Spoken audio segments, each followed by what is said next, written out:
अस्सलामुअलैकुम my YouTube family, कैसे हैं आप सब लोग। आप सब लोगों को वेलकम टू किचन एक्सप्लोरर। और आज हम बनाने जा रहे हैं कोकोनट लड्डू, जिसे हम नारियल के लड्डू भी कहते हैं, जो कि बहुत ही डिलीशियस बनते हैं। तो चलिए जी, हम जल्दी जल्दी रेसिपी की तरफ और इंग्रेडिएंट्स की तरफ चलते हैं। सबसे पहले मैंने ले लिया है मेजरिंग 2 कप के करीब जो है वो गुड़ ले लिया है। और गुड़ को मैंने थोड़ा सा पीस लिया है कि मुझे इसे डिज़ोल्व करने में इजी हो। तो ये जो 2 कप जो मैंने गुड़ लिया है, इसे मैं एक पैन में डाल देती हूँ।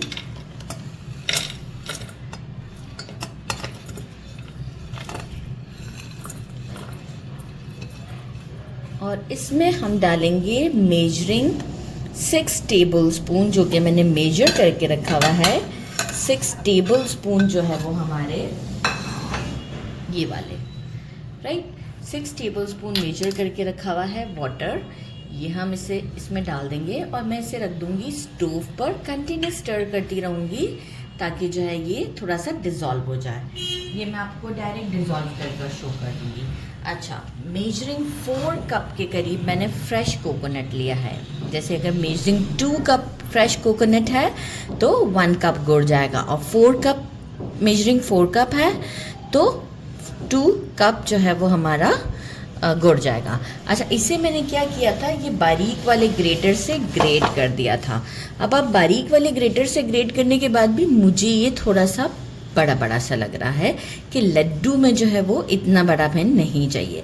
तो मैं क्या करूँगी कि इसे एक मिक्सी में डाल के जस्ट पल्स दे दूँगी कि थोड़ा सा ये बारीक हो जाए।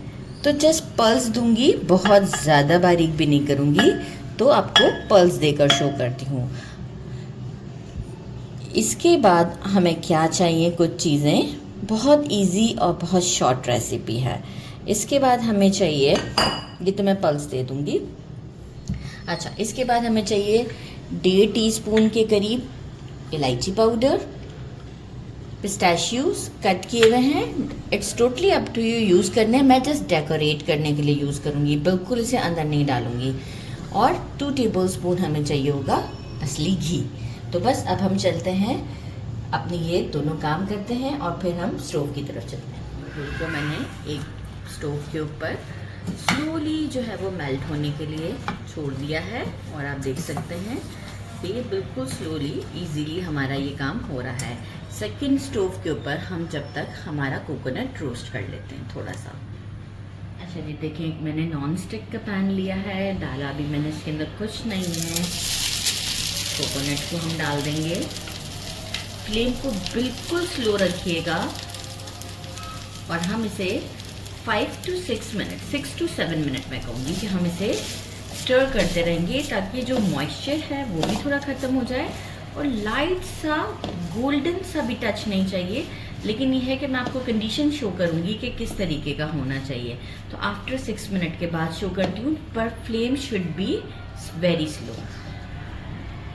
एग्जैक्ट 10 मिनट लगे, क्योंकि ये फ्रेश कोकोनट है तो इसमें मॉइस्चर ज़्यादा होता है, तो मुझे 10 मिनट लगे। देखिए, बहुत ज़्यादा भी नहीं करना होता, ये ऐसा हो कि देखिए मैं इस तरीके से कर रही हूँ तो ये सेपरेट हो जाए। और थोड़ा सा शेड आप देख सकते हो, बहुत माइनर सा शेड चेंज हुआ है। एक्चुअल मैंने स्किन भी नहीं पील किया है, ये फ्रेश कोकोनट था और हम गुड़ में बना रहे हैं तो स्किन पील करने की ज़रूरत नहीं है। अगर आप शुगर में बना रहे हैं तो फिर स्किन पील कर दीजिएगा, अदरवाइज़ गुड़ में बनाने से इसका फ्लेवर भी बहुत अच्छा आता है और स्किन पील करने की हमें ज़रूरत भी नहीं पड़ती है।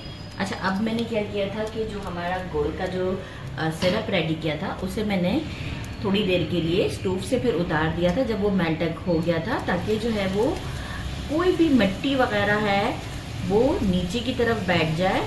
फिर भी मैं स्ट्रेनर यूज़ करूँगी, एज सच कोई मिट्टी नहीं है इसमें, आप देख सकते हैं कोई ख़ास मिट्टी नहीं है। फ्लेम मेरा स्लो ही है, फिर भी एहतियात ज़रूरी है।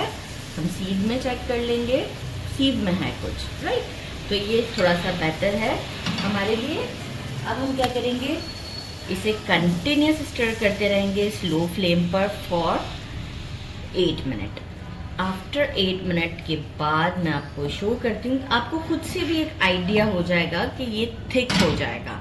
तो जैसे ही वो एक राइट कंसिस्टेंसी आती है, अब वो कितने मिनट में आती है एग्जैक्ट, मेरे हिसाब से तो 8 मिनट में आ जाएगी स्लो फ्लेम पर, लेकिन जो भी परफेक्ट टाइम होगा वो मैं आपको ज़रूर बताऊंगी। तो आफ्टर 8 मिनट में आपको शो करती हूँ।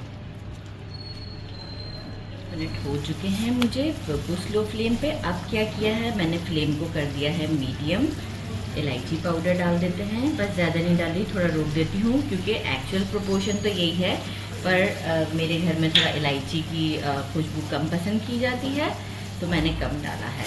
तो आप अप्रॉक्स 1 टीस्पून डाल दीजिएगा। जैसे मैंने 1.5 टीस्पून कहा था तो मैं 1 टीस्पून के करीब डाला है,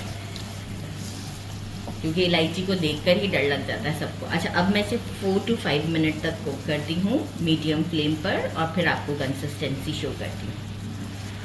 4 to 5 मिनट्स मुझे मीडियम फ्लेम पर हो चुके हैं। अब आप कंसिस्टेंसी चेक कर सकते हैं। मैं यहाँ पे कर रही हूँ स्टोव को बंद, और इसे हम थोड़ा सा इसी पैन में ठंडा होने देते हैं ताकि हम इसे आराम से टच कर सकें। काउंटर पर लेकर आई हूँ और फ़ौरन ही मैं इसमें 2 टेबलस्पून घी डाल देती हूँ। घी से ये होता है कि ये बड़े अच्छे सॉफ्ट और शाइनी से बनते हैं, और इसे हम एक अच्छा सा मिक्स दे देते हैं, और बस इसके बाद ये हम फटाफट इसके लड्डू बना लेते हैं। तो बस जैसे ही मैं मिक्स करती हूँ, आप देखें शाइन कितना अच्छा हो गया। अब हम इसके लड्डू बना लेंगे। अब ये ठंडा हो चुका है, मैंने हैंड्स को कर लिया अच्छे से वॉश। अब हम क्या करेंगे, हाथ में आपने जितने लड्डू का साइज़ रखना है, मैं थोड़ा छोटा छोटा ही रखना चाहूँगी, अपने हिसाब से इसे प्रेस करते हुए लड्डू बना लेते हैं।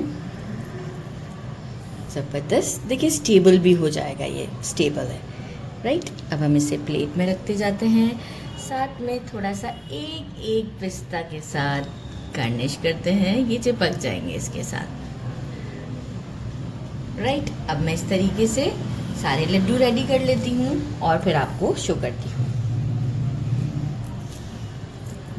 मैंने ये सारे रेडी कर दिए हैं और आप इसकी लुक चेक कर सकते हैं। अब मैं आपको एक तोड़ के भी बताती हूँ, ज़बरदस्त सा है, सॉफ्ट सा, ये देखिए ज़बरदस्त सा हमारा लड्डू रेडी है। सो टेस्टी, देखिए बहुत डिलीशियस है, इसे ज़रूर ट्राई कीजिएगा। और मैं इसे, मेरी फ्रेंड को ये बहुत पसंद है, तो मैं इसे इसमें, इन लड्डू को इसमें डालकर अपनी फ्रेंड को एज अ गिफ्ट भेजूंगी। तो आप इसे ज़रूर ट्राई कीजिएगा। मेरे चैनल को लाइक और सब्सक्राइब करना नहीं भूलिएगा। अपना ख्याल रखिएगा। अल्लाह हाफिज़।